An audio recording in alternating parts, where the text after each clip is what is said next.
ዛሬ በዚህ ቪዲዮ ስለ ገንዘብ እናወራለን። በጣም ብዙ ሰው ገንዘብ ማግኘት ወይም ሀብታም መሆን የእድል ጉዳይ ይመስለዋል እና ምናልባት እዚህ ቪዲዮ ላይ እስከ መጨረሻው የምትቆዩ ከሆነ ስለ ገንዘብ ማወቅ ያለባችሁ ወይም ገንዘብ መስራት የምትፈልጉ ከሆነ ግዴታ ማወቅ ያለባችሁን 10 ነገሮች አንስቼ ያሳያችኋለሁ። ከዛ መጀመሪያው በጣም ኢምፖርታንቱ ሰዎች ማወቅ ያለባቸው ነገር ብዬ የማስበው ወይም ብዙ ሰዎች የማያውቁት ብዬ የማስበው ገንዘብ ስኪል ነው። በልምድ የሚመጣ ተምራችሁት የምታገኙት ነገር ነው እንጂ በእድል የሚገኝ ነገር ነው ብዬ አላስብም። በጣም ብዙዎቻችሁ የሆነ ገንዘብ እጃችሁ ላይ እንዲመጣ እድል፣ ኦፖርቹኒቲ፣ አጋጣሚዎችን ምናምን ነው የምትጠብቁት። ገንዘብ በእውቀት በትምህርት የሚገኝ ነገር ነው። አንድ ሰው ለምሳሌ ምንም ኳስ ተጫውቶ የማያውቅን ሰው የሆነ ያህል ለኳስ ትንሽዬ ጊፍት ሊኖረው እኮ ይችላል፣ ግን ትሬን በማድረግ ጎበዝ ኳስ ተጫዋች ማድረግ ይቻላል። ወይም ደግሞ አንድ ትንሽዬ የቮካል ኤክሰርሳይዝ ምናምን አሰርታችሁ አንድን ሰው ከሆነ ከነበረበት ስቴጅ አንድ ስቴጅ ከፍ ማድረግ ይቻላል። ጎበዝ ሙዚቀኛ ማውጣት ይቻላል። ልክ እንደዛ ሁሉ ሰዎች ሙያ ላይ እንደሚሰለጥኑት ኢንጂነሪንግ ትምህርት ቤት ገብታችሁ ኢንጂነሪንግ እንዳጠናችሁት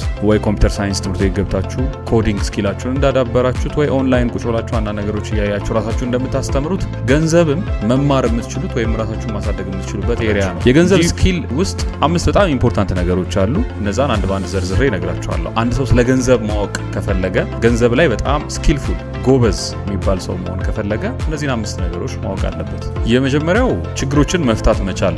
የገንዘብ ስኪል የምንለው እውቀት የምንለው ችግር መፍታት ነው። ብዙ ሰው አይዲያ የሚሸጥ ይመስለዋል። በጣም ብሪሊየንት የሆነ ሀሳብ ያላቸው ሰዎች አሉ። በነገራችን ላይ አንዳንድ ሰው በጣም አይዲያሊስት ከመሆኑ የተነሳ በቃ የሆነ የሚገርም አይዲያ አለኝ ለሰዎች ሼር አላደርገውም፣ ሰዎች ካወቁብኝ ይሰሩብኛል፣ እንደዚህ ብሎ የሚያስብ ሰው አለ። ፎር ሳም ሪዝን እነዚህ ሰዎች ያልገባቸው ምንድነው እዛ ጋር አንተ ተደብቀ ቤት ውስጥ ስታስብ የነበረውን ፕሮባብሊ ለአንተ ኦሪጂናል አይዲያ ሊሆን ይችላል። የመጀመሪያ ጊዜ ሊሆን ይችላል ይህን ነገር ስታስብ። ምናልባት ኢንተርኔት ላይ የሆነ ነገር ላይ ሰምተው ላይሆን ይችላል፣ ግን አት ዘ ሴም ታይም በጣም ብዙ ሰዎች ይህን ሀሳብ እያሰቡት ነው። እና ሀሳብ ብቻውን ምንም ትርጉም የለውም። ማለት አይዲያሊስት ሆናችሁ ነው የምትቀሩት።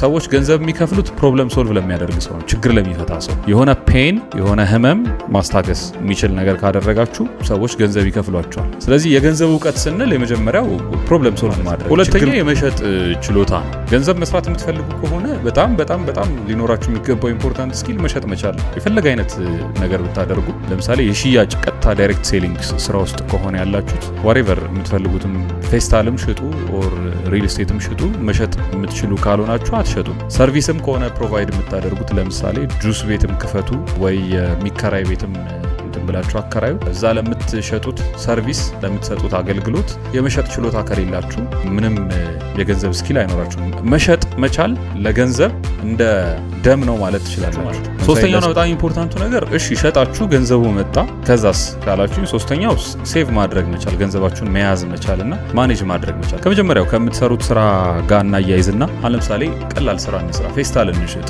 ፌስታል አሁን ስንት ነው ገበያው ላይ? ሌትስ 5 ብር እንበልና 5 ብር ከሆነ ፌስታል የምትሸጡት የምትገዙበት ፕራይስ አስማች አስ ፖሲብል ርካሽ መሆን አለበት። ማለት በቺፕ ፕራይስ መግዛት የምትችሉበት ማንኛውም አይነት አጋጣሚ ካለ ለምሳሌ 4 ብር ከሆነ ፌስታሉን የምትገዙት የነበረ ኳሊቲውን ኮምፕሮማይዝ ሳታደርጉ የምትገዙበትን ፍጥነት ኮምፕሮማይዝ ሳታደርጉ በ3 ብር መግዛት የምትችሉበት ኦፖርቹኒቲ ካለ ወይ በ2 ብር የምትገዙበት ኦፖርቹኒቲ ካለ you have to do it so that እጃችሁ ላይ የሚገባውን ገንዘብ ኦፕቲማይዝ ለማድረግ ማኔጅ ለማድረግ ይጠቅማችኋል። አምስተኛውና በጣም ኢምፖርታንቱ ነገር ስለ ገንዘብ እውቀት ያላቸውን ሰዎች ማግኘትና መማር። አሁን እኛ ሀገር አልተለመደም። ከዛ ደግሞ አንፎርቹኔትሊ ገንዘብ እጃቸው ላይ ያለ ወይም ደግሞ ገንዘብ መስራት የሚችሉ ሰዎች ስኪልፉል የሆኑት ሰዎች እኔ የማውቃቸው ለምሳሌ በጣም የሚገራርሙ በጣም የሚያስደነግጠኝ እውቀት ያላቸው ሰዎች አሉና አንፎርቹኔትሊ እነዚህ ሰዎች አንደኛ ቢዚ ናቸው፣ ሁለተኛ እንደዚህ አይነት ሰርቪስ አይሰጡም። ማለት አንተን ለማስተማር ጊዜ ብዙ የላቸውም። ዚያርቱ ቢዚ እና ድሉን ካገኛችሁና ይሄ መንገድ ላይ የሚያጭበረብሯችሁን ምናምን አይደለም ብላችሁ በትንሽ ኢንቨስትመንት እንደዚህ ያህል ብር ትሰራለህ ምናምን የሚሏችሁን አይደለም። የገንዘብ ሜንቶር አክቹአሊ ገንዘብ እጃቸው ላይ ያለ አንተ መስራት የምትፈልገው ነገር ሰርተው የሚያውቁ የደሃ ቤተሰብ ከሆንክ የደሃ ቤተሰብ ልጅ የነበሩና ከዛ ውስጥ ሪቫይቭ አድርገው ሰው ሆነው የወጡ ሰዎች አንተ በምትፈልግበት የቢዝነስ መስክ ላይ መስራት ችለው ከዛ እዛ ውስጥ ሰክሰስፉል ሆነው ገንዘብ ሜክ ማድረግ የቻሉ ሰዎች እንደዚህ አይነት ሰዎችን ካገኛችሁ ሜንቶር አድርጓቸው። ማለት ተማሩ፣ ክፈሏቸው፣ ችግር የለው ተማሩ። ግን አክቹአሊ ስኪል ግን ሊነግሯችሁ ይገባል። ሞቲቬት የመጀመሪያው በጣም ኢምፖርታንቱ ነገር ነው ማለት ነው። ሁለተኛው ስለ ገንዘብ በጣም ማወቅ ያለባችሁ በተለይ ወጣቶች በቃ ያንግ ኤጅ ላይ ያላችሁ ልጆች በጣም ማወቅ ያለባችሁ ነገር ጊዜ ነው። እንደ ጊዜ ያለ ኢምፖርታንት ነገር የለም። ገንዘብ ላይ ጊዜ ገንዘብ ነው ይባላል አይደል? እንደውም the most valuable asset መሬት፣ ካርታ ምናምን አይደል፣ ጊዜ ነው። ጊዜ በጣም ኢምፖርታንት ነው። ኢቭን ገንዘብ ኢምፖርታንት አይደለም የጊዜን ያህል 1000 ብር አሁን እዚህ ጋር ሉዝ ብታደርጉት ኢትስ ኦኬ፣ ሌላ ጊዜ ትሰሩታላችሁ ማለት አስሎንጋ ሲስተምስ ካላችሁ ድረስ ሜክ ይደረጋል። 1 ሰዓት ካባከናችሁት በኋላ ኢን ላይፍ ታይም ሌላ 1 ሰዓት ታገኙ ይሆናል፣ ግን ይሄ የባከነውን 1 ሰዓት ደግማችሁ አታገኙት። ስለዚህ ጊዜ በጣም ኢምፖርታንት ነው። ጊዜ በጣም ኢምፖርታንት ነው የምልበትን ምክንያቶች አስረዳችኋለሁ። ግን ከዛ በፊት ስለ ጊዜ ያላችሁን አንደርስታንዲንግ በደንብ ክሊር እንድታደርጉ ፈልጋለሁ። በተለይ የመጀመሪያዎቹ የትምህርት ቤት አመቶች ላይ እስከ 20ዎቹ ምናምን ባለው እድሜያችን ላይ የሰዎች ጥገኞች ነው። በቤተሰቦቻችን ነው የምንመራው። እነሱ ናቸው የሚያስተዳድሩን፣ የሚያስፈልገን ነገር ፕሮቫይድ የሚያደርጉልን እነሱ ናቸው። የህይወት ግባችን ምን እንደሆነ ራሱ በትክክል አናውቅም። ስለዚህ እሱ ዝም ብሎ ነው የሚያልቀው። ስለዚህ 20 ዓመት ዝም ብለህ ታቃጥላለህ። የሆነ ትምህርት ቤት ላይ ዝም ብለህ ስል እየተማርክ ሊሆን ይችላል፣ የሆነ ነገር ገንዘብ በት አይደለም። አሁን ገንዘብን ብቻ ስለሆነ ስፔሲፊካሊ ታርጌት አድርገን እያወራን ያለ ነው። 20 ዓመቱ ከገንዘብ አስፔክት አልቋል ዝም ብሎ። ከዛ ከ20 ዓመታችሁ በኋላ ያለው እድሜ በጣም ኤነርጄቲክ ናችሁ፣ አቅም አላችሁ፣ አይደክማችሁም። እንደ ሌሎቹ እድሜ ላይ እንዳሉ ሰዎች ቶሎ ሜንታል ብሬክዳውን አይገጥማችሁም፣ ቶሎ አትዝሉም፣ ቶሎ በርናውት አታደርጉም። እና ይሄን እድሜ ሲሪየስሊ የሰራችሁበት ሰዎች ልክ 30 40 50 ምናምን አካባቢ ስትገቡ ፔኦፍ ይከፍላችኋል። ልክ ምን እንደማለት ነው? ወደፊት ሳረጅ የምጠቀመው ገንዘብ ያስፈልገኛል ብላችሁ አካውንት ከፍታችሁ እዛ አካውንት ላይ ሴቭ እንደማድረግ እንደማስቀመጥ ብላችሁ አስቡት። ይሄ 20ዎቹ እድሜ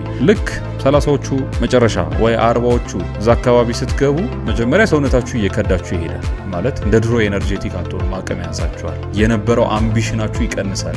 20 ምናምን ዓመት ሆናችሁ ሁሉም ነገር ፖሲብል ነው። አይዘው ሁሉም ቢዝነስ ፖሲብል ነው። ደግሞ የሚገርመው ነገር ማለት ማንኛውንም ቢዝነስ ብትሞክሩ ይሳካላችሁ ነው ይመስላችሁ፣ ሁሉንም ነገር የምትችሉ ነው ይመስላችሁ። ልክ ሰው 30ዎቹን አካባቢ ሲጨርስ 40ዎቹ ምናምን ሲገባ ስፔሻሊ 40 ምናምን ከገባችሁ በኋላ በጣም ሪያሊስቲክ ትሆናላችሁ። ሊሚታችሁን በደንብ ማወቅ ትጀምራላችሁ። እንደ ድሮ ሰውነታችሁ በጣም ቀልጣፎች ከሆናችሁ 40 ዓመት ላይ ምናምን ያሉ ሰዎች ግን ስቲል ያንተን ያህል ቀልጣፎች አይደሉም፣ ያንተን ያህል ፈጣን አይደሉም። ሲግኒፊካንት ለምሳሌ ትንሽዬ ፋት አንተ ሰውነት ላይ ብታይ ሮጥ ሮጥ ስትል ይሆን አለ አይደለ፣ ትንሽዬ ተጨናንቀህ ምናምን ስትንቀሳቀስ ይጠፋል ያ ፋት ከሰውነት። 40 ዓመት የገባ ሰው ወይም ከዛ በኋላ ያለ ሰው ሲሪየስሊ ነው የሚያሳስበው እንደዚህ አይነት ነገር። ወደ ገንዘብ ስናመጣው ነገሩን ካንተ በእድሜ ተለቅ ያሉት ሰዎች ኮሚትመንታቸው እየጨመረ ነው የሚመጣው፣ የህይወት ኮሚትመንታቸው። ስለዚህ የሆነ ፋት የሆነ ቤሊ የሆነ ቦርጭ ምናምን እየጨመረ ይመጣል ማለት ነው። ይሄ ቦርጩን ፕራክቲካሊ እንደዛ ሳይሆን እምላችሁ ወይ በዚህ ጋር 1 ልጅ ወይ በዚህ ጋር 2 ልጅ ወይ በዚህ ጋር ቤተሰብ ትዳር የሚያስተዳድረው ኃላፊነት ወደ ኋላ ደግሞ ዘመዶቹ መርዳት፣ እነዚህ ነገሮች በሙሉ ይመጣሉ።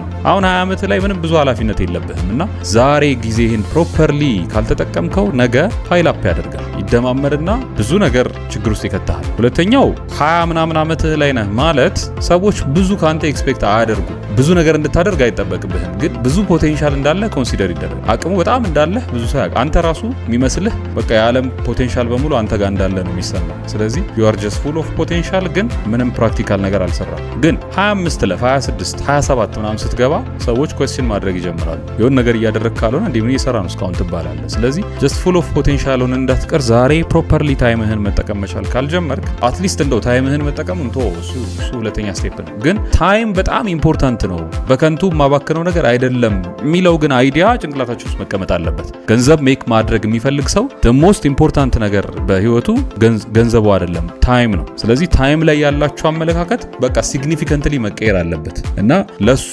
እንዲረዳችሁ ለምሳሌ ቀጠሮ ስትቀጣጠሩ ከሰዎች ጋር ኦር የሆነ ቦታ ላይ የሆነ ድርጊት ለምሳሌ በሆነ ስኬጁል ማድረስ ያለባችሁ ነገር ሲኖር ለራሳችሁ እንደ ፕሪንሲፕል አሁን የምነግራችሁን ያዙት። እኔም አንድ ቦታ ነው የተማርኩት ይሄንን እና ምን የሚባል አባባል አለ። ይሄ early is on time is late is unacceptable። early is on time is late is unacceptable ምን ማለት ነው? የሆነ ቦታ ተቀጣጥራችሁ early ከሄዳችሁ on time ናችሁ ማለት ነው፣ በጊዜ ነው የደረሳችሁት ማለት ነው። on time ከሄዳችሁ አርፍዳችኋል። ካረፈዳችሁ እሱ በቃ እንዳታስቡት። የሆነ ስራ ሲሰጣችሁ early የምታደርሱት ከሆነ on time ነው ያለቀው ስራው። on time የምታደርሱት ከሆነ ትንሽ ሌት ናችሁ። ሌት የምታደርሱት ከሆነ you are just a loser። ሀብታም መሆን አትችልም፣ ገንዘብ አይኖርም። በቃ እሱን ትረስት ነው እና ላይፍን በዚህ ፕሪንሲፕል እንድታዩት ፈልጋለሁ። በጣም ኢምፖርታንቱና ቫሉዌብል ነገር ጊዜ ነው ካልን ገንዘብ ሪፕለሰብል ነው፣ ጊዜ ሪፕለስ የሚደረግ ነገር አይደለም ብለናል። እሱን ያዙት። ሁለተኛ ሌቨሬጅ ማድረግ፣ ታይማችሁን ሌቨሬጅ ማድረግ መልመድ አለባችሁ። ለምሳሌ አሁን ያላችሁን ታይም የቀን ስራ ብትሰሩበት እና በሰዓት ሌትስ ሴይ የቀን ስራ ምን ያህል ነው የሚሰራው? ለምሳሌ 300 100 ብር በቀን ወይ የሚሰሩ 500 ብር በቀን የሚሰሩ ከሆነና ይሄንን የጉልበት ስራ እየሰራችሁ ኮንቲኒየስሊ የምትቀጥሉ ከሆነ ይሄ 20 ምናምን ዓመታችሁ ያልቃል። 30 ትገባላችሁ፣ 40 50 ትገባላችሁና ገንዘቡም በዛው ልክ እየወደቀ ይሄዳል፣ አቅማችሁም እያነሰ ይሄዳል፣ እየደከማችሁ ትሄዳላችሁ፣ ዩዝለስ ነው የምትሆኑት። ስለዚህ ሌቨሬጅ ማድረግ አሁን ከምትሰሩበት ስራ ትንሽዬ ሰዓት ቀንሳችሁ የሆነ ስኪል መማር። ምክንያቱም ሰዎች ብር የሚከፍሉት ፕሮብለም ሶልቭ ሲደረግ ነው ብያቸዋለሁ አይደለ? ስለዚህ ፕሮብለም ሶልቭ ሊያደርግ የሚችል የሆነ ስኪል መማር፣ ዴቨሎፕ ማድረግ፣ ራስን ማስተማር። ሁለተኛ አውቶሜትድ ሲስተም ካገኛችሁ ደግሞ አውቶሜትድ ሲስተም መፍጠር መቻል። ለምሳሌ የእናንተ ስራ የእናንተን ፕሬዘንስ የሚፈልግ ከሆነና በአካል ተገኝታችሁ ለምሳሌ የሆነ እቃ ነው የምትሸጡት እንበልና በአካል ተገኝታችሁ የምትሸጡ ከሆነ በአካል ተገኝታችሁ መሸጥ እንዳይጠበቅባችሁ ማድረግ መቻል ማለት ፕሬዘንሳችሁ በኦንላይን መተካት እንዲችል ማድረግ ወይ ደግሞ በሆነ ሰው መተካት የሆነ ሰው መቅጠርና እዛ ጋር ከዛ የእናንተን ታይም ደግሞ ሞር ቢውልድ ለማድረግ ሌላ ነገር ለመጨመር ትጠቀሙበታላችሁ። ካልሆነ ሰዎች ኦንላይን እናንተ እንዲያገኛችሁ ለምሳሌ የምትሸጡት ነገር ሰዎች ፊዚካሊ መጥተው መግዛት የሚያስፈልጋቸው ከሆነና ምናልባት ደግሞ እሱን ቀየር አድርጋችሁት ኦንላይን ሰዎች እንዲገዟችሁ ማድረግ የምትችሉ ከሆነ ለምሳሌ ሱቅ ተከራይታችሁ ትልቅ ብር አውጥታችሁ ኢንቨስት አድርጋችሁ ሱቅ ተከራይታችሁ የምትሰሩ ከሆነና እንደዛም አይነት ገንዘብ እጃችሁ ላይ ከሌለ በሆነ አይነት መንገድ ታይማችሁን መጠቀምና የሆነ ቦታ ላይ ከሰው ጋር ዲል አድርጋችሁ ለምሳሌ የሆነ ሱቅ ላይ በቀን የሆነ ብር ከፍላችሁት እቃችሁን እሱ ጋር አስቀምጣችሁ መሸጥ እዛ ሄደው እንዲገዙ ማድረግ ምናምን። ይሄ ፕሬዘንሳችሁን ትቀንሳላችሁ፣ የምታወጡት ወጪ ትቀንሳላችሁ ምናምን። ግን ታይማችሁ ጀነራሊ ሌቨሬጅ መደረግ አለበት። አንድ ሰዓት ሰርታችሁ የምታገኙት የነበረውን ፕሮፊት ለምሳሌ በአንድ ሰዓት ውስጥ 100 ብር ከሆነ ሜክ የምታደርጉት የሆነ አይነት መልቲፕሊኬሽን መጠቀም መቻልና በሆነ ሶፍትዌር ነገሩን ማቅለል በሆነ አይነት ሜቶዶሎጂ ነገሩን ሲምፕሊፋይ ማድረግና በአንድ ሰዓት ውስጥ 200 ብር ለመስራት መሞከር። ያ ማለት በአንድ ሰዓት የምትሰሩት የነበረውን ስራ በ30 ደቂቃ ለመጨረስ መሞከር። እንደዚህ እያደረጋችሁ ታይማችሁን ሌቨሬጅ ማድረግ አለባችሁ። ይሄ በጣም ኢምፖርታንት ስኪል ነው። ስለዚህ ፕራክቲካል የሆኑ ስቴፖችን የተወሰነ ልንገራችሁ ምን ማድረግ እንደምትችሉ ታይማችሁ ላይ። የመጀመሪያው ነገር በደንብ ታይማችሁን ትራክ ማድረግ መጀመር። ለትንሽ ጊዜ ስልካችሁ ላይ ኖትስ ላይ ምናምን ወይ ትንሽዬ ማስታወሻ ደብተር ምናምን ይዛችሁ ጊዜያችሁ እንዴት እንደሚያልፍ ዝም ብላችሁ ኦብዘርቭ ማድረግ ወይም እንደ ባዳ ሆናችሁ ቀናችሁን ማየት። ዛሬ እንዲያሳልፋለሁ ምናምን ብላችሁ ስኬጁል ማድረግ ሳይሆን ዝም ብሎ ማየት። አንድ ሳምንት ምናምን እንዴት ነው እየዋልኩ ያለሁት ምንድነው የምሰራው ምናምን የሚለው ከዛ ማታ ስትገቡ ኦኬ ጠዋት እንዲያረኩ እንደዚህ ያረኩ ምናምን ብላችሁ ኦነስት የሆነ ነገር ጻፉና ሪቪው አድርጉት። ምንድነው እያደረጋችሁ የምትሉት? ከዛ ሁለተኛ ከዛ ከምታዩቸው ነገሮች ውስጥ መቀነስ የሚችሉ ነገሮችን መቀነስ። ለምሳሌ ቀን ሙሉ ሶሻል ሚዲያ ስክሮል እያደረግን መዋል አይጠበቅብን ማለት ግዴታ አይደለም። ስፔሻሊ ያንግ ከሆናችሁ በቃ ሪታየር ያደረገ ሰው ምናምን ቁጭ ብሎ ይህ እንደዚህ አይነት ነገር ይዝናና፣ እነሱ እንኳን አይዝናኑም እንደዚህ። ስለዚህ ጭራሽ ምንም እንደዛ የምታደርጉበት ፖዚሽን ላይ አይደላችሁ። እሱን ነገር ሲሪየስሊ መቀነስ። ስክሮል የምታደርጉባቸውን ሰዓቶች፣ አይድል ቶክ ለምሳሌ ዝም ብሎ ድድ ማስጫ ነው የሚባለው፣ ሰፈር ውስጥ ተሰብስባችሁ ዝም ብሎ ወሬ እያወራችሁ የምትሉበት ሰዓት ካለ እሱን ነገር መቀነስ። አነሰሰሪ የሆኑ ኢንጌጅመንቶች ለምሳሌ የማይመለከታችሁ ቦታ የሆነ ሰው ኢንተረስትድ ስለሆነ ጓደኛችሁ ኢንተረስትድ ስለሆነ ብቻ ዝም ብላችሁ የምትሄዱባቸው ምናምን ኢቨንቶች፣ ፕሮግራሞች፣ መሰብሰቦች፣ ማምሸቶች ምናምን ካሉ እነሱን ሊስት አውት አድርጎ መቀነስ። ብተኛበት ይሻላል እሱን ሰዓት። አትሊስት ጤነኛ አእምሮ ይኖርሃል፣ ሪፍሬሽድ የሆነ ማይንድ ይኖርሃል እና ሌሊት ስትጨፍር ማደር አይጠበቅብህም ማለት ግዴታ አይደለም። በተለይ ብር ከሌለ እጅ ላይ ምን አርፋ አሰራ እንደዛ ማድረግ ይሻላል። ስለዚህ እነዚህ ነገሮች ሊስት አውት አድርጎ ማውጣት በዛት አሁን ያኔ በደንብ ሰፊሸንት ታይም ይኖራችኋል። ታይማችሁን በደንብ ሌቨሬጅ አድርጋችሁ መጠቀም ትችላላችሁ። ሰፋ አድርጋችሁ ብዙ ነገር መስራት የምትችሉበት እድል ይኖራችኋል ማለት ነው። ሶስተኛው በጣም ብዙ ሰዎች ስለ ገንዘብ የማያውቁት ወይም ደግሞ የምታውቁም ከሆነ በጣም ማወቅ ያለባችሁ ኢምፖርታንቱ ነገር ብዬ የማስበው ትንንሽዬ ድሎች ወይም ትንንሽዬ ማሸነፎች በህይወታችሁ ውስጥ የምታገኟቸው እነሱ ተጠራቅመው ነው ትልቅ ድል የሚሆነው። በጣም ብዙ ሰው ትልቅ ድል ይጠብቃል። ለምሳሌ ሎተሪ በቃ አሁን የሆነ 10 ሚሊዮን ብር ሎተሪ ቢወጣልኝ ቀዛት ሴት ህይወቴን ቀየርኩት ምናምን የሚል ሰው አለ። ወይ ደግሞ አንድ የሆነ በቃ እንደው 500 ሺህ ብር ምናምን ብሰራ ወይ ደግሞ ከደህና ቤተሰብ ብወለድ አቤት በቃ ከዛ በኋላ ማረገውን የነበርኩ ማቀው ሲሚንቶ ፋብሪካ ከፍት ነበር ምናምን ብሎ የሚያስብ ሰው አለ። ወይ ደግሞ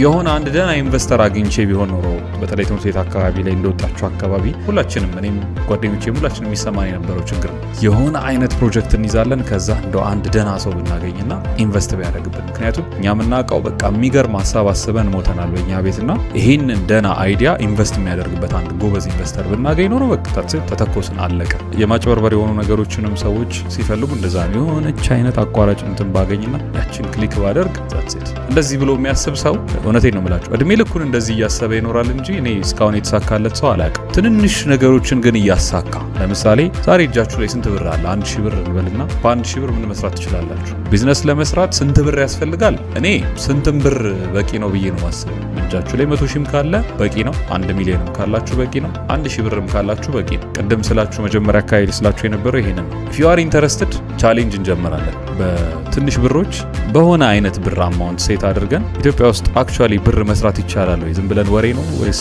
የምር መስራት ይቻላል ብለን ቻሌንጅ ምናምን መጀመር እንችላለን። ወደ መጨረሻ ላይ በደንብ አወራችኋለሁ ስለሱ ነገር፣ ግን ለጊዜው እዚህ ላይ እንያዘውና እጃችሁ ላይ ባለው ብር የሆነ ነገር ማድረግ ትችላላችሁ። እጃችሁ ላይ ባለው ኦፖርቹኒቲ ለምሳሌ ደሞዝ ነው እየተከፈላችሁ ያለውና የሆነ የመንግስት መስሪያ ቤት ተቀጥራችሁ እየሰራችሁ ነው። የ4000 ብር ወይ የ5000 ብር ደሞዝተኞች ናችሁ። ከዛ ኑሮን አብቃቅታችሁ ነው የምትኖሩትና እንደዚህ አይነት ሰው እንኳን ብትሆኑ እዛ መስሪያ ቤት ውስጥ የምታገኟቸውን ኦፖርቹኒቲዎች በመጠቀም የምታገኟትን ገንዘብ የተወሰነች ገንዘብ 100 ብርም በወር ለምን አትሆንም ሴቭ በማድረግ የተወሰነች ነገር ኮምፓውንድ ኢፌክት መፍጠር ይቻላል። ለምሳሌ በወር 100 ብር ሴቭ የሚያደርግ ሰው በአመቱ መጨረሻ 1200 ብር ይኖረዋል። 5000 ብር ለሚያገኝ ሰው 1200 ብር ብዙ ነው፣ ቀላል ብር አይደለም። ስለዚህ 1200 ብሩን የሆነ ነገር አድርጎ ቢዝነስ መጀመር የሆነ ነገር ማድረግ ይችላል። በወር 1000 ብር ሴቭ የሚያደርግ ሰው በአመቱ መጨረሻ 12000 ብር ይኖረዋል። በወር 10000 ብር ሴቭ ካደረጋችሁ 120000 ብር አላችሁ እንደማለት ነው። በጣም ብዙ ብር ነው ባይዘው። ይሄን ስላችሁ ትልልቅ ቢዝነስ የሚሰሩ ሰዎችን እያሰባችሁ ከሆነ የምታወሩኝ እንደሱ አይደለም። በትንንሽ ብሮች ትልልቅ ብር መስራት ይቻላል ብዬ ስለማስብ ነው እንደዚህ ምላችሁና የምታገኙትን ኦፖርቹኒቲ ዋይዝሊ መጠቀም የለም። ትንንሽዬ ድሎችን ትንንሽዬ ሰክሰሶችን የስራ እድገት አግኝታችሁ 1000 ብር ደሞዛችሁ ላይ ሲጨመር ህይወታችሁን በ1000 ብር ከፍ ማድረግ ሳይሆን ያለበት ያቺ 1000 ብር ሴቭ ተደርጋ ወይ የሆነ ነገር ተደርጋ ስቴፓችሁን ከፍ ማድረግ የህይወት ግባችሁን ማምጣት ነው መቻል ያለበት። ስለዚህ ትንንሽ ስኬቶች ትንንሽ ድሎችን ሲሪየስሊ ማየት አለብን። ይሄ ሎተሪና ምናምን ላይ ኢንቨስትድ የሆኑ ሰዎች አሉ፣ የሆነ ጋምብል ነገሮች በጣም ኢንተረስትድ የሆኑ ሰዎች አሉ። 1000 ብር ኢንቨስት አድርጌ እንዲያርጌ ምናምን። ሎተሪዎች በጣም ሲስተማቲክ ናቸው በነገራችን ላይ እንድታውቁት።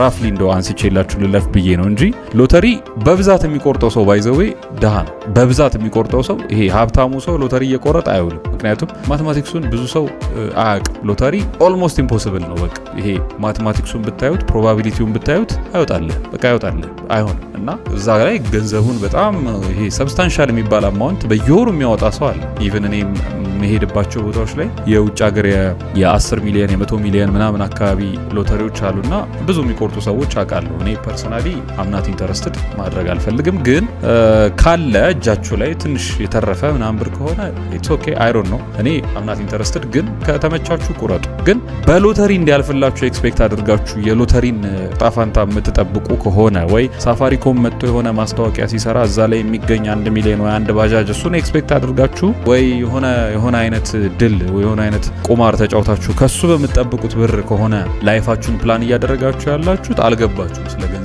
ስለዚህ መማር አለባችሁ ቁጭ ብላችሁ። ይሄንን በደንብ ሲሪየስሊ እንድታዩት ስለምፈልግ ኢንክሪመንት ወይም ይሄ ቀስ እያለ የሚያድግ ነገር እንዴት ህይወታችሁ እንደሚቀይረው ዝም ብዬ በቀላሉ ላሳያችሁ። ለምሳሌ ጎበዝ ግራፊክስ ዲዛይነር ነህ ብለን እንነሳና በአንድ የተነስተ 8 ሚሊዮን ብር ኢንቨስት አድርገ የሆነ አይነት የግራፊክስ ዲዛይን ሴታፕ 20 ሰራተኞች ቀጥረ እንደዚህ አንደኛ 8 ሚሊዮን ብር የለም፣ ሁለተኛ 20 ሰራተኛ አትቀጥርም፣ የለም አቅሙ የለም። እሱን ማወቅ አለብህ። አሁን ያለህ ፕሮባብሊ የግራፊክስ ባለሙያ የሆነ አንድ ሰው ፕሮባብሊ ደግሞ ግራፊክስን ራሱ እንደው ከሌሎቹ በተሻለ መንገድ መስራት የማይችል የሆነ አንድ ሰክሰስፉል ያልሆነ ሰው ነው ያለው አንተ ማለት ነው። ስለዚህ ይህንን ወስደን እናሳድገው እስቲ ሀብታም እናድርገው። የመጀመሪያው ወር ላይ ፕላን ታደርጋለህ። ግራፊክስ ዲዛይነር ነኝ፣ ሃይስት የሚባሉት ግራፊክስ ዲዛይነሮች ምን ስኪል አላቸው ብለህ ሊስት አውት ታደርግና ከነዛ ውስጥ ከትንንሾቹ ትጀምራለህ፣ ከቀላሎቹ። ከዛ ራስን ታስተምራለህ። የመጀመሪያው ወር ላይ እንትን እማራለሁ፣ ሁለተኛው ወር ላይ ታምኔል ዲዛይን፣ ሶስተኛው ወር ላይ እንደዚህ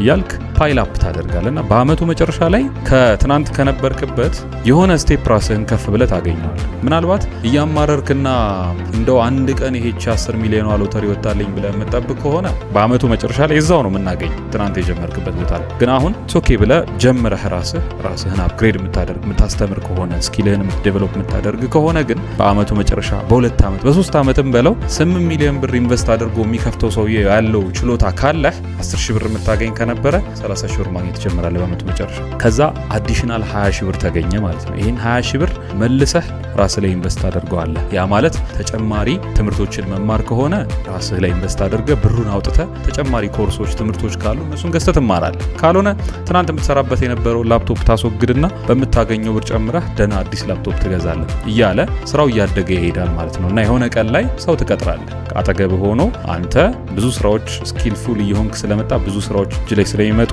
በቃ ተምኔል ዲዛይን የሚያደርግልኝ አንድ ሰው ትልና በቺፕ ፕራይስ ትቀጥራለህ። ከዛ በኋላ እሱን ቀስ እያልክ እያሳደግከው ትሄዳለህ። ከዛ ሰንባዲ እዚህ ጋር ትጨምራለህ እያለ ፉሊ አንድ ፕሮጀክት ኢንጌጅ አድርገህ መስራት ትጀምራለህ እያለ ነው ወደ ኤጀንሲ ወይ ወደ ትልቅ የራስህ ካምፓኒ የምታድገው። ሶ ፕሮግረስ ነው ሰው ጋር ለውጥ የሚያመጣው። ገንዘብ የሚፈጥረው ፕሮግረስ ነው። በፕሮግረስ ማመን አለብን። ትንንሽ ነገሮች ናቸው ተደማምረው ትልቅ ነገር የሚሆኑት እንጂ ዛሬ የ500 ሺህ ብር እንደዚህ ካልኩሌት አድርገህ አባዝተህ ይሄ 500 ሺህ ብር ነው የሚመጣው ብለህ ይሄን ለስራው ብትል ፕሮባብሊ ላታሳካው ትችላለህ። ነገርየው ደግሞ ትልቅ ስለሚሆንና ከአቅም በላይም ስለሚሆን ፌል የማድረግም እድል አለው። አንተም ተስፋ የመቁረጥ እድል አለ። እንደሱ ከሚሆን ትንንሽ ነገሮችን እያደረግ እነሱን ማሳደጉ ሞር የተሻለ ይሆናል። አራተኛውና ብዙ ሰው የሚሸወድበት ስለ ገንዘብ የማያውቀው ብዬ የማስበው ካፒታል ሁሉ ነገር ይመስላል። ይሄ ገንዘብ ማግኘት ይሄ ትልቅዬ ካፒታል የምትፈልጉት ቢዝነስ ላይ ኢንቨስት የሚደረግ ካፒታል ማለት በቃ ትልቅ ቢዝነስ ነው ወይም ሁሉ ነገር ነው ብሎ የሚያስብ ሰው አለ። እሱም ስህተት ነው።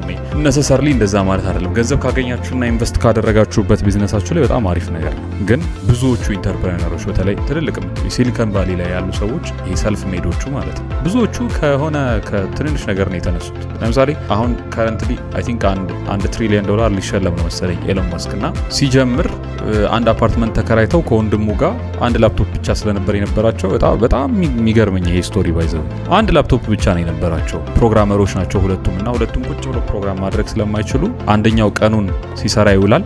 ለምሳሌ ኤሎን መስክ ቀኑን ሙሉ እየሰራ የሚውል ከሆነ ወንድምየው ቀኑን ሙሉ ተኝቶ ይውላል። በደንብ ዌል ሬስትድ ሆኖ ማለት ነው። ከዛ ልክ ኤሎን መስክ የሚሰራውን ሲጨርስና ላፕቶፑን ሲዘጋ ያኛው ይነሳል፣ ያኛው ደግሞ ሌሊቱን ሙሉ ኮድ ያደርጋል። እንዲህ እያደረጉ እየተፈራረቁ ነው አንድ ስቴፕ ራሳቸውን ከፍ ያደረጉት። እና አሁን ያላችሁን ኦፖርቹኒቲ እጃችሁ ላይ ያለውን ነገር ከተጠቀማችሁ እሱ ራሱ ትልቅ ካፒታል ነው ልላችሁ ፈልጌ ነው። ትልቅ ገንዘብ አይደለም ቢዝነሳችሁን። አንዳንድ ሰው በቃ 50 ሺህ ብር ባገኝ ኖሮ አንዳንድ እንደዚህ ስለማይ ነው በቃ እርዱኝ እንደዚህ አግዙኝ ምናምን ሄድና ሰው የሆነ ብር ፊክስ አድርጎ አስቀምጦ ይመጣል። በቃ እኔ 100 ሺህ ብር ካገኘሁ ህይወቴ ይቀየራል፣ ደገፍ አድርጉኝና እቺን 50 ሺህ ብር ልምላና እንትን እላለሁ የቀረውን እሄደዋለሁ ምናምን የሚል ሰው አለ። በጣም አሪፍ ነው መረዳዳታችን ምናምን ጥሩ ነው። ግን ፕራክቲካሊ የሰው ልጅ ህይወት የሚቀየረው አክቹዋል ሀብታሞች አሁን ብር የሚሰሩ ሰዎችን ምናምን ስታዩ ወይ ፋሚሊ ባክግራውንድ ያላቸው ናቸው ወይ የሆነ አይነት ቢዝነስ ምናምን ልትሉ ትችላላችሁ። ግን ሰልፍ ሜዶች አሉ። ራሳቸውን ከምንም ከትቢያ ነው የሚባለው አንስተው ትልቅ ደረጃ የደረሱ ሰዎች አሉ። ወይም አቬሬጅ ከሚባል ላይፍ እንደ ሁሉም ድሃ መሆን አይጠበቅበትም። ግን አቬሬጅ ከሚባል ላይፍ በቀን 3 በልተው ከሚያድገው ቤተሰብ ወጥተው በጣም ትልቅ ሰክሰስ ያመጡ ፋይናንሻሊ ማለት ነው ፋይናንሻል ሰክሰስ አቺቭ ያደረጉ በጣም ብዙ ሰዎች አሉ። ምንድን ያደረጉት እነዛ ሰዎች ብላችሁ ወደኋላ ትሬስ ስታደርጓቸው ስማርት ሙቭ ነው የሚሄዱት። ብዙ ጊዜ በጣም ሃርድ ወርከር ናቸው፣ ወጥሮ ነው የሚሰሩት። ከዛ አሁን እንደምንለው ትልቅ ገንዘብ ኢንቨስት አድርገው አይደለም እዚህ የደረሱት፣ ራሳቸውን በጣም ኢንቨስት አድርገዋል። ለሚሰሩት ስራ ላይ ኢንቨስትድ ናቸው። እነሱ ናቸው ኢንቨስት የተደረጉት እንጂ ገንዘብ አይደለም። ስለዚህ ገንዘቡ ቀስ እያለ ይመጣል። ገንዘብ ሁሉም ነገር አይደለም። በነገራችን ላይ አንዳንዱ ነገር ገንዘብ በጣም ኢንቨስት ይደረግበትና ኤክስፒሪየንስና እውቀት ስለሌላችሁ ፌል ያደርጋል። ስለዚህ ኢትስ ቤተር ገንዘቡን ኢንቨስት ሳይደረግበት ኤክስፒሪየንሱንና እውቀቱን ስሩ ታይም እያመጣችሁ ሰፊሸንት የሆነ እውቀትና ኤክስፒሪየንስ ሲኖራችሁ ገንዘቡም ቀስ እያለ መጠራቀሙ ስለማይቀር ያኔ ያላችሁን ገንዘብ እዚህ ላይ ኢንቨስት አድርጉና ትልቅ ነገር ትሰራላችሁ። ስለዚህ ገንዘብ ሁሉም ነገር አይደለም። ኢንቨስት መደረግ ያለበት ወይም ትልቁ ካፒታል እናንተ ናችሁ ዋናው ንብረት ለማለት ፈልጌ ነው። ገንዘብ ካፒታል አይደለም ስላችሁ ምን ለማለት ፈልጌ ነው? በሌላ ቋንቋ ሰዎች ብር የሚከፍሉት እጃችሁ ላይ ብር ስላለ አይደለም፣ ወይም የሆነ ቢዝነስ የሚሰራው በጣም ብዙ ብር ኢንቨስት ስለተደረገበት አይደለም ልላችሁ። ለምሳሌ ቅድም የፌስታሉን ቢዝነስ አንስተን ነበረ። ፌስታል ገዝታችሁ በጣም እንዳቀለው ነው ፌስታል ምናምን ትንሽ ነገር ማወራላችሁ እና የ100 ብር ፌስታል ገዝታችሁ አትርፋችሁ የምትሸጡት ከሆነ እጃችሁ ላይ 500 ብር መኖሩ ወይ 1000 ብር መኖሩ አይደለም የፌስታሉን ቢዝነስ እንትን የሚያደርገው። በጣም ብዙ ፌስታል ይዛችሁ ስለተገኛችሁ አይደለም። ፕሮብለም ሶልቪንግ ስኪል ወይም ደግሞ ችግርን የመፍታት አቅም ነው እጃችሁ ላይ ገንዘብ እንዲኖር የሚያደርገው። ለምሳሌ በጣም ብዙ ፌስታል ገዛ አንድ ሰው፣ ሁለት ሰዎችን እናስቀምጥ። አንደኛው 100 ብር አለው፣ አንደኛው 500 ብር አለው። ይሄኛው የ100 ብር ፌስታል ገዛ። ከዛ የ100 ብር ፌስታሉን ይዞ ለመሸጥ ሞከረና የሆነውን ቴክኒኮችን ተጠቀመ። ይሄኛውም የ500 ብር ፌስታል ገዝቶ የ500 ብሩን ፌስታል ለመሸጥ ሞከረ። ሁለቱን ዲፍረንሺየት የሚያደርጋቸው ነገር ምንድነው ካላችሁኝ፣ አንደኛ እንዴት ይሸጡታል፣ የት ይሸጡታል የሚለው፣ ሁለተኛ ሶስተኛ ምን ያህል ክሬቲቭ ናቸው የሚለው። እንዴት ይሸጡታል? ዝም ብለው ሄደው ወንድሜ ቸግሮኝ እንደው እርዳኝ ምናምን እቺን ፌስታል በመግዛት እንደው ህይወቴን ታደጋት ልጆቼን ማበላ የለኝም ካለ ይዞ ይሸጥ አይደለም፣ እየለመነ ነው ቤዚካሊ። አሪፍ ነው። አትሊስት እንደው ዝም ብሎ እርዱኝ ምናምን ከሚል እንደዚህ ቢያደርግ የተሻለ እኮ ነው። ግን በሽያጭ አስፔክት ስናየው እየሸጠ አይደለም። ምክንያቱም መሸጥ የሚባለው ችግር መፍታት። ይሄ ሰውዬ ግን 100 ብር ኢንቨስት አድርጎ ወይም የ100 ብር ፌስታል የያዘው ሰውዬ ግን ችግር እየፈታ ከሆነ ለምሳሌ ሱቆች አካባቢ ቆሞ የሚሸጥ ከሆነ ወይ ሰዎች የሆነ እቃ የሚገዙበት ኤሪያ ላይ ሄዶ የሚሸጥ ከሆነ ያኔ ችግር ፈቷል። ሲምፕሊ ላስረዳችሁ። ዶፍ ዝናብ ዘነበ እና በአንድ ብር የሚሸጠውን ፌስታል ጸጉራቸውን የተሰሩ ቆንጆ ሴቶች የሚንቀሳቀሱበት ኤሪያ ላይ 5 ብር እያለ አንድ ልጅ ሄዶ ቢሸጥ ሞስት ፕሮባብሊ ይገዙታል። ለምንድን ነው የሚገዙት? ችግር እየፈታ ነው። ችግሩ 5 ብር ወርዝ ያደርጋል ወይስ 10 ብር ወርዝ ያደርጋል የሚለውን ዲፋይን የሚያደርገው የዝናቡ መጠን፣ ሰዎቹ ያሉበት የፔን ሁኔታ ማለት ለምሳሌ ጸጉራቸውን አልተሰሩትም ከሆነ ብዙ አይከፍሉም። ጸጉራቸውን በጣም ተሰርቶት ከሆነ ሞር ይከፍላል። ስለዚህ የ1 ብሩን የ5 ብሩን ፌስታል ጸጉር ቤት አካባቢ ሄደህ ጸጉር ቤት ሳይሆን ዝናብ የሚዘንብበት ጸጉር ቤት አካባቢ ሄደ የምትሸጠው ከሆነ 10 ብር ልትሸጠው ትችላለህ። ስለዚህ የት ትሸጠዋለህ? በስንት ትሸጠዋለህ? እንዴት ትሸጠዋለህ? እነዚህ ነገሮች ናቸው ማተር የሚያደርጉት። ክሬቲቭ መሆን አንዱ ገንዘብ ካፒታል አይደለም። አንተነህ ካፒታሉ እንድል የሚያደርገኝ ነገር ምንድነው? ክሬቲቭ መሆን። በጣም አሁን ዲስ ዴይስ ቢዝነስ ላይ የጠፋው ነገር ክሬቲቪቲ ነው። በጣም ብዙ ሰው በቃ አንድ አይነት ትራዲሽናል ነገር ነው የሚሰራው። ሁሌ አንድ አይነት ነገር ማለት ሱቅ ይከፈታል፣ 4 ሱቅ ይከፈታል። አንድ ሱፍ ቤት አለ፣ 5 ሱፍ ቤት ይከፈታል። አንድ ጁስ ቤት አለ፣ እዚህ ጋር 6 ጁስ ቤት አለ እና በቃ ዝም ብሎ ኮፒ መደረ አንዱ የሚሰራውን ዝም ብሎ እንትን ማለት መቀማት፣ እንደዚህ አይነት ነገር ሆኗል። እንደሱም መጥፎ ነው እያልኩኝ አይደለም። ለቀናው ሊሳካለት ይችላል። ግን ክሬቲቭ መሆን ግን ይሄ የሆነ ነገር ለምሳሌ ሰው ሲሰራ አይተ ኮፒ አድርገው ብትሰራ ለዚህ ሰውዬ ስለሰራለት ፕሮባብሊ ሊሰራልህ ይችላል፣ አይሰራም ይችላል። ግን ሊቪንግ ነው ሜክ የምታደርገው ማለት እንዳንተ አይነት 10 ሰዎች መጥተው ኮፒ ሊያደርጉ ይችላሉ ይሄንን አይነት ቢዝነስ። ስለዚህ ምንም የተለየ ነገር የለም። ስለዚህ እዚህ ላይ እንጀራ በወጥ ልትሰራ ትችላለህ። እዚህኛው ጋር ግን ክሬቲቭ ስትሆን የምትሰራው ምንድነው? መኪና፣ ቤት ምናምን እጅ ላይ የሚመጣው ካሽ እንደዛ ነው የሚሆነው። የእንጀራ በወጥ አይሆንም ማለት ነው። ስለዚህ ክሬቲቭ መሆን መቻል የገንዘብን ካፒታልነት ያስቀረውና ኢምፖርታንቱ የሚሆነው እዚህ ጋር እናንተ ትሆናላችሁ። ስለዚህ ለምሳሌ እናንተ ስትኖሩ ቢዝነሱ የሚሰራ ከሆነ እናንተ ስትኖሩ ለምሳሌ አሁን ራይድ የሚባል ነገር አለ። አሁን ማአት አይነት አፕሊኬሽን ነው ያለው። ራይድ፣ ፈረስ፣ ያንጉ ምናምን ማአት ናቸው እና ከዚህ ውስጥ የቱ ነው በጣም ክሬቲቭ ብላችሁ ኢንቨስቲጌት አድርጋችሁ ብታዩ ሰክሰስፉሎቹ ጋር ክሬቲቪቲ አለ፣ የሆነ አይነት ክሬቲቪቲ አለ። አንለስ ማርኬቱን ዶሚኔት አድርገው ይዘውት ካልሆነ በስተቀር ማለት ነውና ሰክሰስፉል የምትሏቸው ጋር ለምሳሌ ሼር ማድረግ፣ ራይድ ሼር ማድረግ ይሄ ክሬቲቪቲ ነው።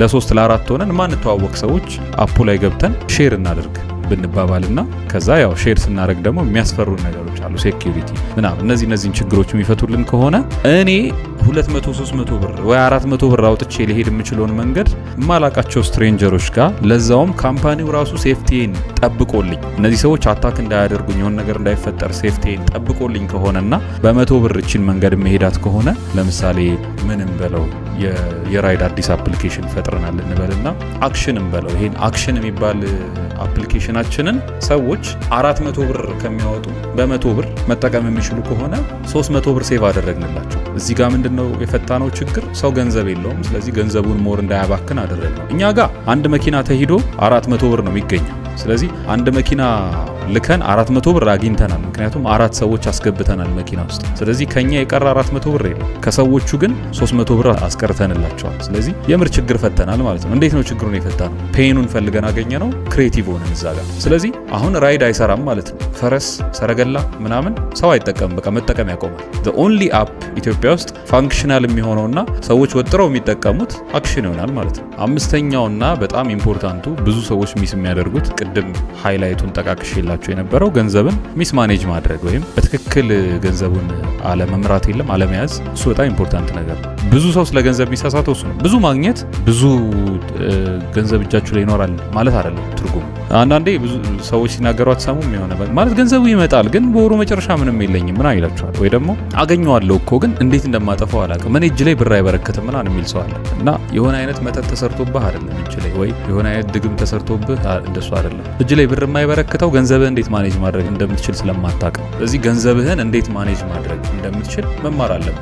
ዋናው በነገራችን ላይ በጣም ኢምፖርታንቱ ነገር ብዙ ብር ማግኘት አይደለም፣ ብሩን አንተ ጋር ማስቀረት ነው። ይሄ በወሩ መጀመሪያ ላይ የምታገኘው ብር እሱ አይደለም ዋናው። በወሩ መጨረሻ ላይ አንተ ጋር ስንት ይቀራል አለቻ ያቺ ሴቪንጓ የምትቀረዋ እሷ ናት በጣም ኢምፖርታንት። ስለዚህ ከሚገባው ገቢ ይልቅ መጀመሪያ ላይ የሚገባውን ገቢ በጣም የምንጨነቅበት ስቴጅ አለ፣ የሚያሳስበን ጊዜ አለ። ግን ከሱ ይልቅ መጀመሪያ ላይ መጨነቅ ያለብን የሚወጣው ወጪ ላይ። አነሰሰሪ የሆነ በጣም ብዙ አይነት ወጪ ነው የምናወጣው። የተወሰነው ልጥቀስላችሁ። ለምሳሌ ኢምፐልስ ስፔንዲንግ አለ። አሁን ወጣት ስትሆኑ ማለት ያምራችኋል በቃ ብዙ ነገር። ኢምፐልስ ማለት ልክ የሆነ ነገር ስታዩ እቺን ነገርማ ምናምን ትላላችሁ። አሁን ሲምፕሊፋይ የሆነ ነገሮች እየቀለሉ ስለመጡ ለምሳሌ የሆነ ሰዓት ታያላችሁ ኦንላይን ቲክቶካችሁን ስክሮል ስታደርጉ ወይ የሆነ የቦንዳ ልብስ እንበለው ታዩና በጣም ነው የሚያምረው ምናምን ትላላችሁ። ከዛ ሰከንድ ቶት ራሱ የለም ዝም ብዬ እስቲ ልጠይቃቸው ፕራይሱን ልወቅ ትደውላላችሁ። ከዛ የሆነ ብር ይጠሩላችኋል። ከዛ ትዝ የሚላችሁ አሁን እናንተ አካውንታችሁ ውስጥ ያለው ብር ነው 200 ብር ይቀረኛል እሱን ብር ባወጣ ብላችሁ ታስባላችሁ። ከዛ ወሩ እንዴት ያልቃል፣ በወሩ መጨረሻ ላይ ስንት ብር ይኖረኛል የሚለው አይደለም ጥያቄ የሚሆን አይ ካን ማኔጅ ኢት በቃ አሁን ከዚህ ብር ላይ ይሄን ያህል ብር ባወጣ 200 300 ብር ይቀረኛል፣ ደሞዝም እየደረሰ ነው፣ እቺን ብገዛ ኔክስት መንዝ ደሞዝ ይመጣል ምናምን ብላችሁ ኮምፕሮማይዝ ታደርጉና እቃው ይገዛል። ያ እቃ የተገዛው ዴሊበሬትሊ ታስቦበት ምናምን ከሆነ ችግር የለው። ግን ኢምፐልስ የሆነ ሾፒንግ ድንገት የመጣ ሀሳብ የለም። ድንገት ስታዩት ማለት ጠዋት ስትነሱ ስኬጁል ካረጋችኋቸው ነገሮች ውስጥ ቲክቶክ ላይ አይቼ ልብስ ገዛለሁ የሚል የለም። ወይ የሆነ ቲክቶክ ገባና ትንሽ አይታይታ አድርጌ የሆነች ሰዓት መርጣለሁ የሚል ፕላን የላችሁ። ከፕላናችሁ ውጭ የሆነ ነገር ሲመጣ ኢምፐልስ አይመለከታችሁ። ስለዚህ ይህን ማስቆም መቻል ማለት ማርኬቲንግ የሚሰራው ከኋላ ለምሳሌ ሰዓቱን የሚሸጠው ሰውዬ ዴሊበሬትሊ እናንተ እንድትገዙት እንድታዩት አድርጎ ነው የሚያቀርብላችሁ። ባይዘ ወደፊት ከተመቻችሁ እንደዚህ አይነት ቪዲዮዎችና ስለ ማርኬቲንግ ምናምን እንድናወራ ከፈለጋችሁ እናወራለን ወደፊት ላይ። ግን ማርኬቲንግ ላይ የሰዓቱን ማርኬት የሚያደርጉላችሁ ሰዎች ዴሊበሬትሊ እናንተ እንድታዩት እናንተ በምታዩት ሰዓት ተጠብቆ እናንተ እንድታዩት ቪዲዮን እናንተ በምታዩት ሰዓት ለእናንተ እንዲመች ተደርጎ ለእናንተ ሳቢ የሆነ ሁክ ተሰጥቶት እንደዚህ አይነት ነገሮች ተቀምመው ነው የሚሰሩላችሁና ኢዝሊ እናንተን ካች ሲያደርጓችሁ እናንተም ጠንቃቃ መሆን አለባችሁ። ዝም ብለህ ለምሳሌ ጨለማ ቦታ እየሄድክ ተዘረፍኩኝ ምናምን ማለት አትችልም። ዝም ብለህ ስክሮል እያረክ እየዋልክም በቃ ገንዘቤን ጨረስኩኝ እኮ አወጣው ማለት አትችልም። እንደዛ ነው ማሰብ ያለባችሁ። ስለዚህ ይሄ ኢምፐልስ ስፔንዲንጉን መቀነስና ገንዘብን ማኔጅ ማድረግ መቻል፣ ከሚገባው ይልቅ የሚወጣው ላይ መጨነቅ ማለት ነው ባጭሩ። ይሄን የማያደርግ ሰው ገንዘብ ላይ ሜጀር የሆነ ስህተት ስለሚሰራ የገንዘብ እውቀትም የለውም። የገንዘብ ስቴፑን ደግሞ ይሄ ሀብታም ለመሆን የሚሄደውን ጉዞ ፋይናንሻል ፍሪደሙን ኢዝሊ አያገኝም። ይገባል ይወጣል ብሩ። እንደዛ ነው የሚሆነው። ሌላው አንዳንዴ ቦታችሁን ማወቅ አለባችሁ። አሁን ብዙ ሰው ሚስ የሚያደርገው ገንዘብ እጁ ላይ ሲኖር ቦታውን ይረሳል። ማለት የምትኖርበት የነበረውን ላይፍ መርሳት የለብን። ድሃ ኮንክ ድሃ ነህ በቃ ሪያሊቲን አክሰፕት ማድረግ አለብን። ቤተሰቦች ሀብታም ከሆኑ ቤተሰቦች ናቸው እንጂ ሀብታም አንተ ምንም የለህም እጅ ላይ። እነሱ ኦፖርቹኒቲ ይፈጥሩልህ ከሆነ አሪፍ ነው። ኦፖርቹኒቲ የማይሰጡ ከሆነ በተለይ የድሃ ልጅ ከሆንክ ከምንም የምትነሳ ሰው ከሆነ እሱን አክሰፕት ማድረግ አለብን። ልክ በ500 ብር ዩኒቨርሲቲ ውስጥ አብቃቅተህ የምትኖር የነበርከው ልጅ ባንዴ 5000 ብር ደግሞ ሲገባልህ ህይወት መቀየር የለበትም። አሁን 5000 ብር ለግዠሪ ሆነ አይደለም፣ ግን በየሌቭሉ እናወራው ብዬ ነው። ለምሳሌ 10000 ብር 20000 ብር የምታገኝ ከነበረና ደሞዝ 100000 ብር ሲገባ የ100000 ብር አይነት ላይፍ ስታይል የምትጀምር ከሆነ በቃ ተበልተሃል ማለት።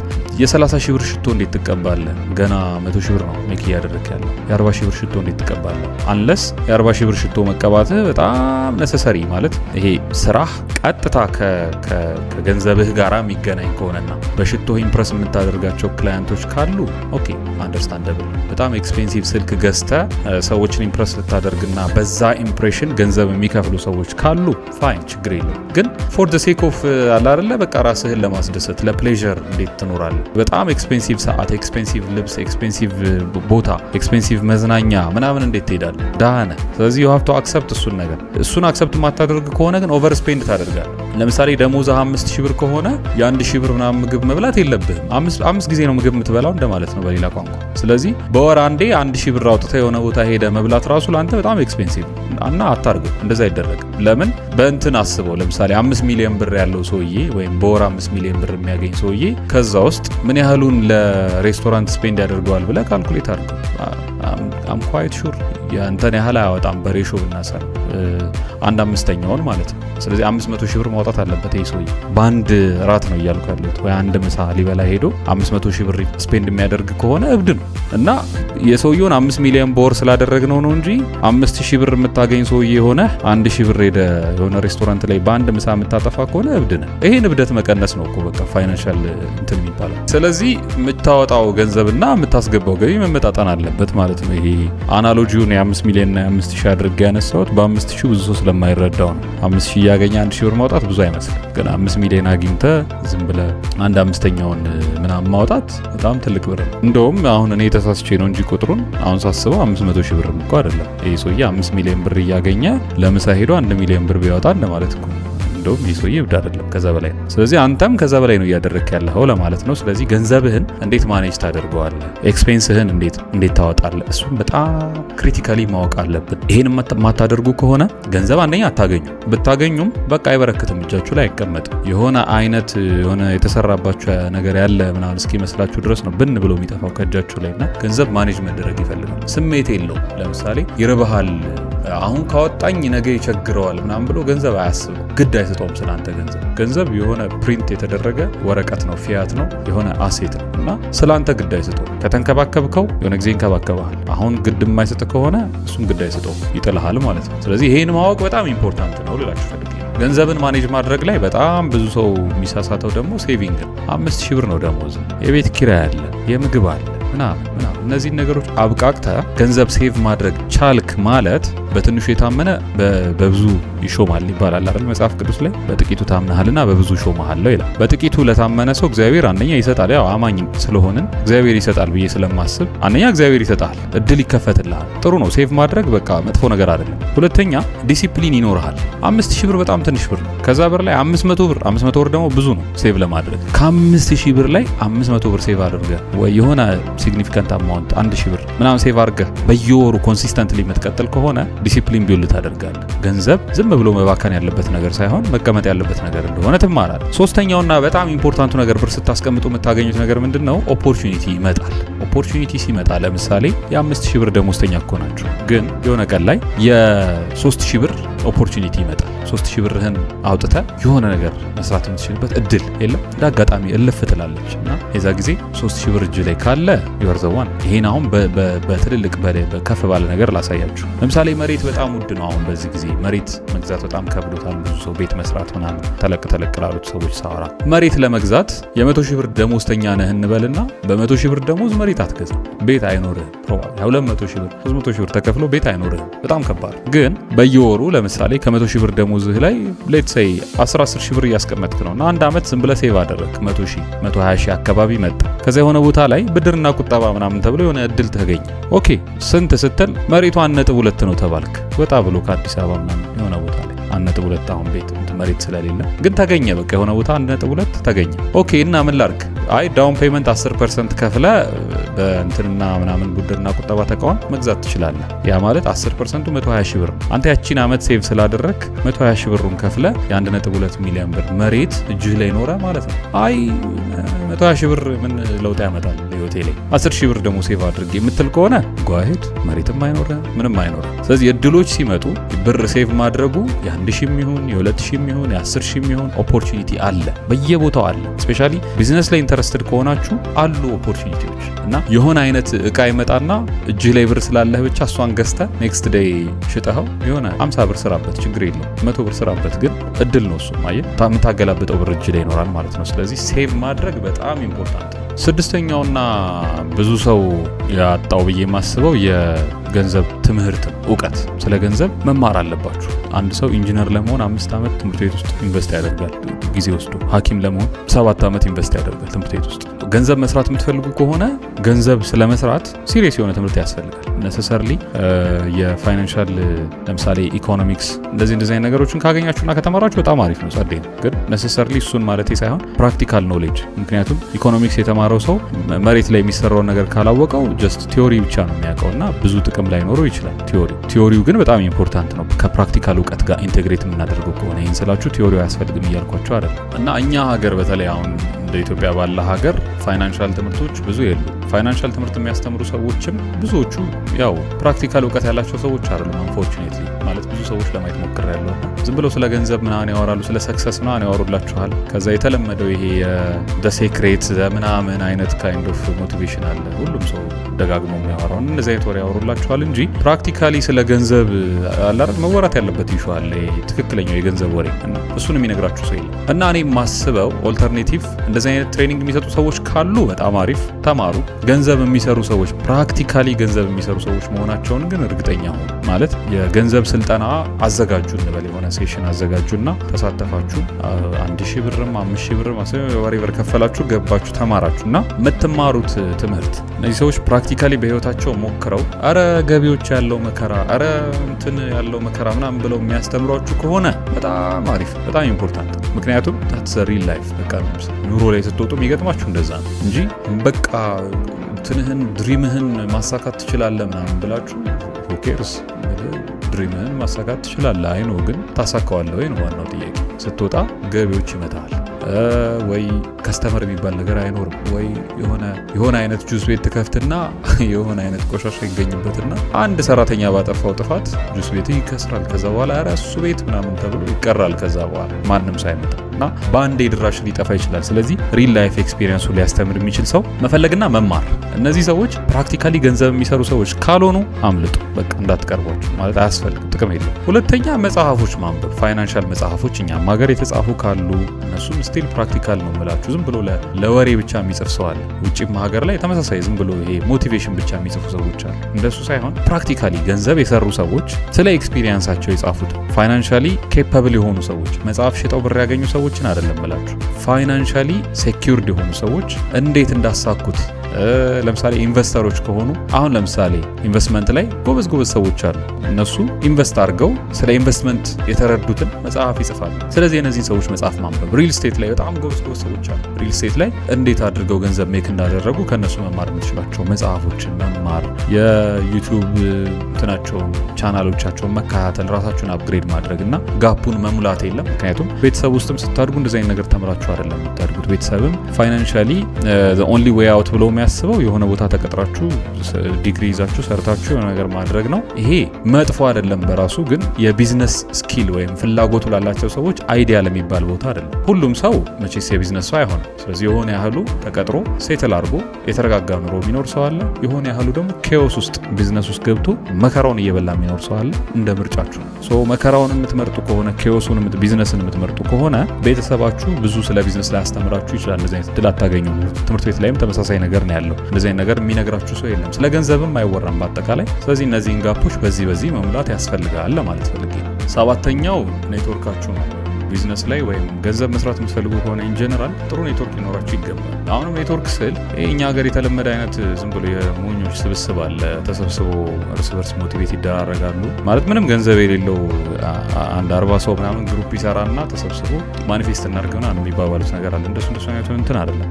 እንደዚህ አይነት ነገር ከገጠማችሁ አቮይድ ኢት በቃ ማለት ፕራክቲካሊ ኢትዮጵያ ውስጥ ማኒፌስት አድርጎ ሀብታም የሆነ ሰው የለም። ካለ ይመቸው፣ አይመለከተንም። ግን ትልልቆቹ ሀብታሞች ወይም አሁን ከረንትሊ ገንዘብ እየሰሩ ያሉት ማኒፌስት ያደርጉ ሰዎች አይደሉም። ስለዚህ እሱን አቮይድ አድርጉና ትክክለኛ ጥሩ ኔትወርክ ከትንሽ ነገር ጀምሩ። ጓደኞቻችሁን ምረጡ። ከማጋ ነው የምትሉት? ምን አይነት ሰዎች ናቸው? አክቹዋሊ ስለ ገንዘብ ያላቸው አመለካከት አሁን እያወራን ያለነው ቤዚካሊ ስለ ላይፍ ሳይሆን አንዱን አስፔክት ብቻ ፋይናንሻል ሰክሰስን ብቻ አንስተን ነው እያወራን ያለነው እና ጓደኞቻችሁን ስትመርጡ አንዱ ክራይቴሪያ መሆን ያለበት ኢፍ ዩ አር ፋይናንሻሊ በጣም ኢንተረስትድ ከሆናችሁና ራሳችሁን ፋይናንሻሊ ነፃ መውጣት የምትፈልጉ ከሆነ አንዱ ኢንተረስት ኤሪያችሁ መሆን ያለበት ነገር ምንድነው? ጓደኞች ስትመርጡ እንደዚህ አይነት ኢንተረስት ያላቸው ኔጌቲቭ ያልሆኑ ሰዎች። የሆነ ነገር ስትሞክር ዝም ብሎ ደግሞ ይሄ አጉል ተስፈኛም እንድትሆነ ትችላለህ ምናምን የሚልህ ሳይሆን ሪያሊስቲክ የሆነ ነገር አመለካከት ያላቸው፣ ጨለምተኛም ያልሆኑ ዝም ብሎ በደፈናው አይሳካም የሚሉ ሰዎች ሳይሆን ሪዝነብል የሆነ አማውንት ኦፍ እንትን አቅርበው እንዲህ ላይሆን ይችላል በዚህ መንገድ ምናምን ብለው ዝም ስትል እንድትሰራ ነቃ የሚያደርጉ ወይ ደከም ስትል የሚያበረታቱ ምናምን ሰዎች ያስፈልጉሃል።